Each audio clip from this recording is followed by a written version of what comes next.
Hello everybody, David here. It's another brew day I'm going to share with you. Today we're making the Rooinek Amber Ale from South Africa. Another real Beer Revolutions beer that you'll be able to see if you go on their website, and it's on YouTube. Never made an amber ale before. This is Rooinek's Amber Ale, and it's from the Old Potters Inn, Greyton, South Africa, in the Western Cape. I think the man who owns it's called Trevor. It's his recipe. The usual thing, he gave it to Mike Pauls, who brewed it there on the Grainfather, and a Braumeister I think as well. So I've never tried an amber ale, I just fancied it. So there's the malt bill. That white stuff on top's a bit of gypsum. I've got 3 kilograms of pale malt in there. I better look at my list. I'm terrible. I've got it all here. I've got 1.5 kilograms of Cara Amber. Never use that one. 250 grams of Caramel Munich 3. Never use that one. And 250 grams of melanoidin malt. Never use that one. So that's all there ready to be filled in. There's 17 litres of water in there, mash water. And I've got 15 litres of sparge water at the back, which I haven't turned on yet. Must remember to do that. It's a mashing at 68, so I'm not far off, 55. It's a 1 hour mash, no steps, just 68 degrees Celsius. Then the mash out for 10 minutes is not 75, it's 77. So I must remember to do that. I have got it written down, but you know what it's like when you're getting on, your memory goes a bit. Everything's ready. Oh, the hops. Now these are South African hops, got them ready in order. Well, the middle one isn't, but this one's African Queen. I think Big John at Red Dog Brewers used those recently. So if you watch this, John, I'm having a go. I think there's 10.5 grams there. That goes in at the start of the 60-minute boil. Now these are not South African, they're American, Cascade. And there's a Protaflock. There is exactly 10 grams in there. They go in at 10 minutes with the Protaflock. Then at 1 minute to go, we're back to the South African hops. Southern Passion. I love that name. We could all do with a bit of Southern Passion, couldn't we? Yes, very, very nice looking hops them. That's a bit of yeast nutrient, about half a teaspoon. And what's that? Oh, Cephal SO5, 2 packets to put in. There's no dry hops going in it, so it's a nice simple one. So they're all ready. Got my refractometer for my pre-boil. Got my timer ready. Got my cleaner. That's my sparge eater. Usual thing.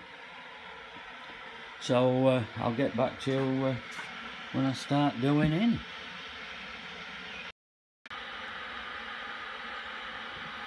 Okay, I'm up to 68, so I'm going to start going in, a cup at a time.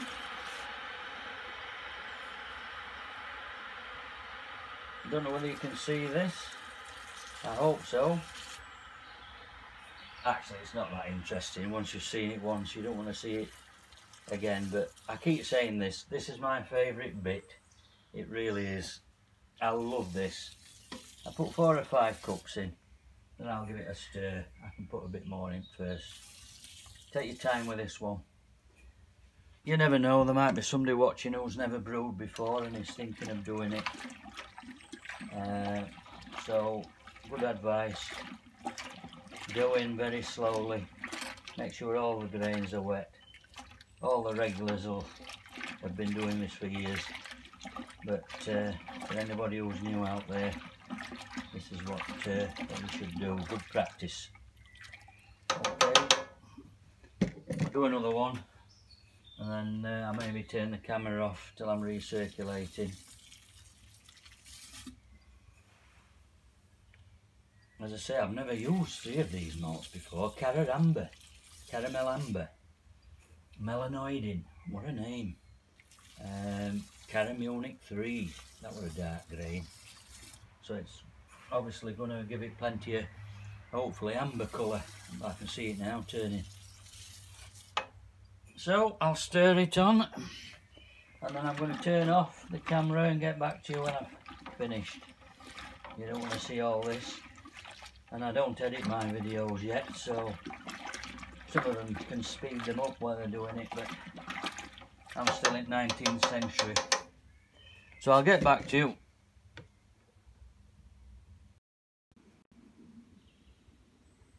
Tell you what now, it's really hard to stir. Lots of movements, it really is thick porridge. There's 5 kilos in total. Gosh, that is hard. So I'm going to, I'll try to make sure there's no dough balls in there. It's really like a thick porridge, is that. So, yeah, all the grain's gone. Oh, we're on 70, I've turned it to mash, but it'll go down as soon as I start it recirculating. So I'll get on with that now. Well, as you can see, I've started the recirculation process. Just turned the pump on. I better start my hour's timer. I've got a little Chinese sink strainer on top to try and catch some of the loose grains. I don't know whether they get underneath it, but we'll see. What we at? 70, it's supposed to be 68, but that will go down. I've got it on mash, on the mash setting. So I'll probably get back to you at the mash out or something. We're about 32 minutes into this hour mash. I'm just going to turn the pump off as I normally do, just to see if it's flowing through.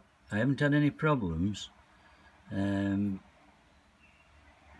I can see it going down now. It's definitely, it's much clearer. Oh, I can see it very clear. Yeah, that's flowing through. It's going down. Lovely red colour that, isn't it? As I say, there's about 32, 33 minutes gone before I mash out at 77. I just checked that. I've got it on 78. So I'll turn the pump back on and definitely get back to you when I start sparging.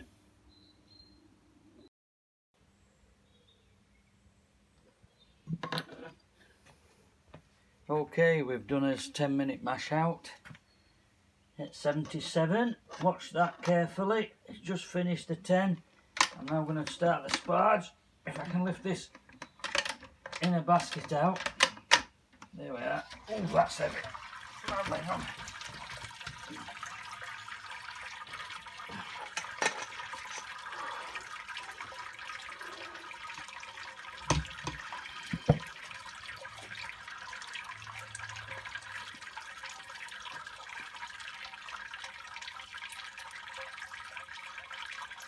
Everything went okay.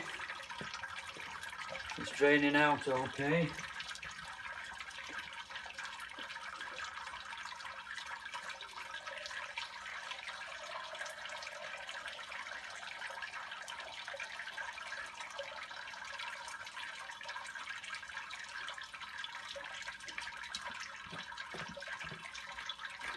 Well, I think you can hear the, oops, don't know what I'm doing here.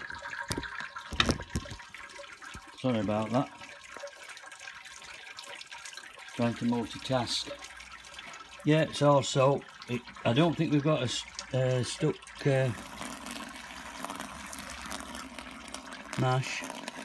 Now what I haven't done, I haven't pushed the plate down yet. So I'll just get rid of this. Push the plate down on top of the grains, which I forgot to do. And I'll do another one. This is at 77 degree temperature, this mash water. So I'll push the top plate over the grain. It's a bit high at the moment. Well, so far so good. It's sparging very nice. I've shoved the top plate down so it's resting on the grains. This is my second jug. Put the grain stopper back in so that water doesn't go down the centre. You want it to go through those grains and get any more sugars out. You'll have noticed with the 68 mash and a 77 degree mash out, it should be a fairly sweetish beer, this. Let's just see how quick that goes. Oh, that's sparging lovely, is that. not a problem. So I might get back to you at the boil next then. You don't want to see any more. I have another 13 jugs of that to go, but I'm going to do it slowly. Trickle it across the plate. Go different ways, circles across, crisscross, and try and extract all those sugars out. Yeah, you can hear it going through. So I'll get back to you in a bit. Well, just coming up to the boil, plenty of foam. I said just coming up, it's on 94. Just a little error I made. I've got my hops here, first edition at 60 minutes. They'll be going in shortly, I'll show you that. I think I said it was 10.5 grams. Well, I usually get something wrong. It's actually 16.5 grams. So when I realised I'd made a mistake, I shot upstairs and re-weighed them. I had weighed 16.5, I didn't have to alter them. Don't know what made me say 10.5. But there is 16.5 of African Queen, which will be going in there very shortly. And for those of you who are interested in figures, I've just done a pre-boil gravity to get my brewing efficiency. It was 1.045. I nearly put 1.046, but I thought no, it's not quite got there. There's 28 litres in there, just about. And there's 5 kilogram of grains, and that works out at, I think, 82.1% brewing efficiency. So anything in 80s I'm happy with.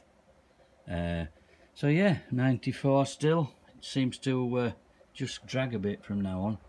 But I've given the bottom plate a stir, because I keep scorching that. I've got some Barkeeper's Friend powder to clean it with. Because it just keeps scorching, but not too bad.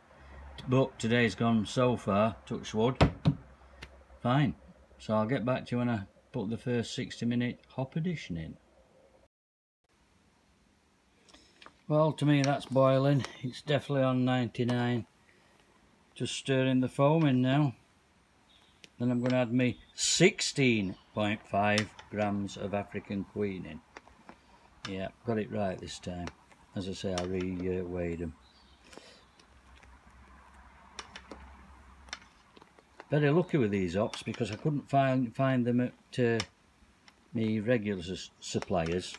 So I went to another firm I've used, the Homebrew Shop, Farm Hampshire. Fantastic people they are. And they had them in stock, African Queen, Southern Passion. And I phoned up Friday about 1 o'clock in the afternoon, begged them to do me a quick order, and they were there Saturday morning at 11 o'clock. Postman dropped them off. I got a few other bits as well. Good firm that. I'm going to start using them more. But the malts have come from the Malt Miller. That's another excellent firm. They're all good firms, but they were very obliging, those people at the Homebrew Shop. So I'm going to get my African Queen in and start my timer for 60 minutes. There they are, 16.5 grams. I'm not using no hop spider today. They're in. I'll just give them a stir. I haven't started my timer yet. I always give them a stir and then I go and start it.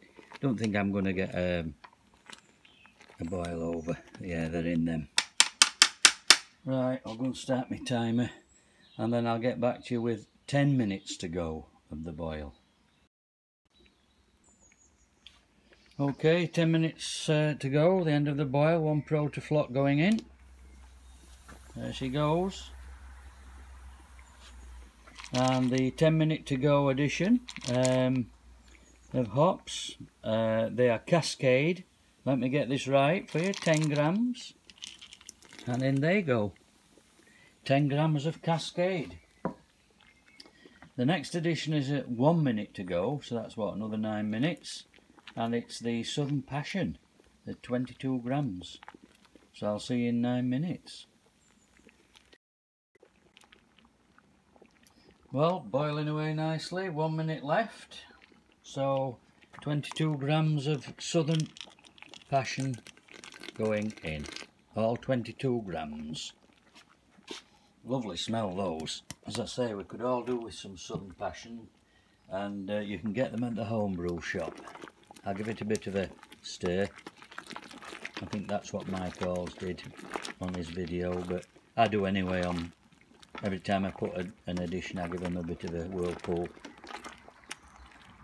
Now when this goes off in a minute, the heat, I'm going to give it a whirlpool for 5 minutes, stand it for 5 minutes, so I'll probably get back to you at the cooling stage. So far so good. We've only about 30 seconds left.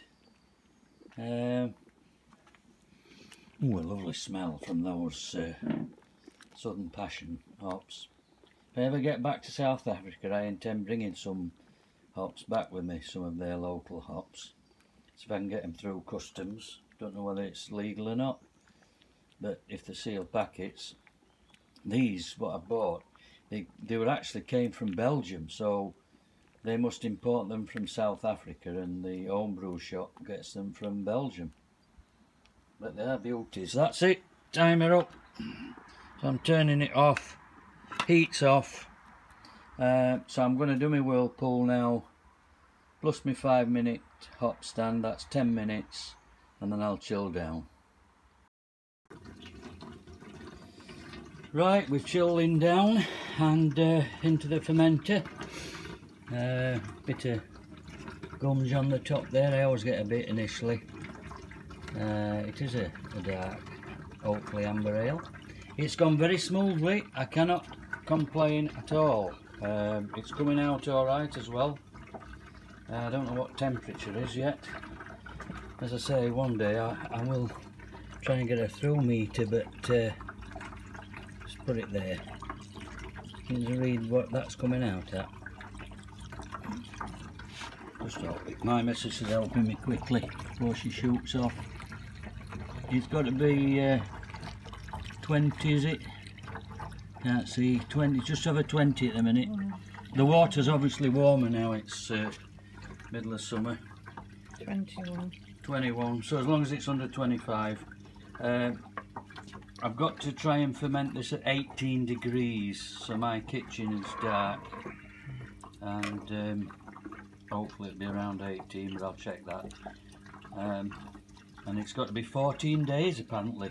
I normally leave them 10, but the recipe states 14 days, so 2 weeks today. I should be transferring into secondary. Might find this one. So like a clear amber ale, and we'll see. So I'll get back to you when we pitch the 2 packets of SO5 US yeast. Okay, we've just got 22 litres in. I've put the half teaspoon of yeast nutrient in. Now my missus is going to put the US SO5 in, 2 packets. Just sprinkle it as best you can. We don't stir now. There's been research saying don't stir it, but I never did anyway. Well, occasionally I did, but I just leave it on top. I think with the temperatures, what, 22 degrees? We found it, so that's under 25, so that's okay. It should ferment at 18, so I'll leave it down here an hour or two. Get it in, darling. And I've just taken a gravity reading. The recipe said it should be 1051, the after boil original gravity. I've got 1052, so I'm near enough. 1052. If I can get a 5% beer, I'll be happy. So I put that yeast nutrient in first, half teaspoon, and they've gone in. So I just need the lid on now, love, and I'll get it up to the house in a couple of hours when it's cooled to 18. Catch up with you in a bit.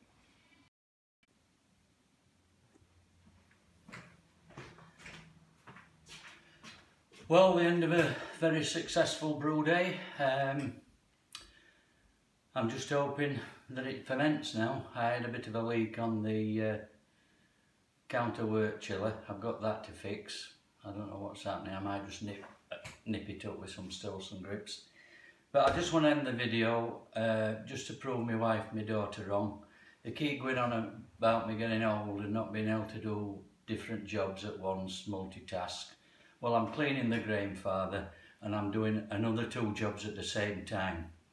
I'm reviewing these two beers. The one there is the Acre Stout, 4 weeks old, and that one is the Fuller's London Porter that is about 12 weeks old, 3 months and a few days. So I'm going to start by drinking the Fuller's London Porter. Have quite a few of these left actually. I reviewed this when it was 2 weeks in the bottle. As I say, it's 12 now. Same head as it was before, 6 to the glass. I've had a few this week actually.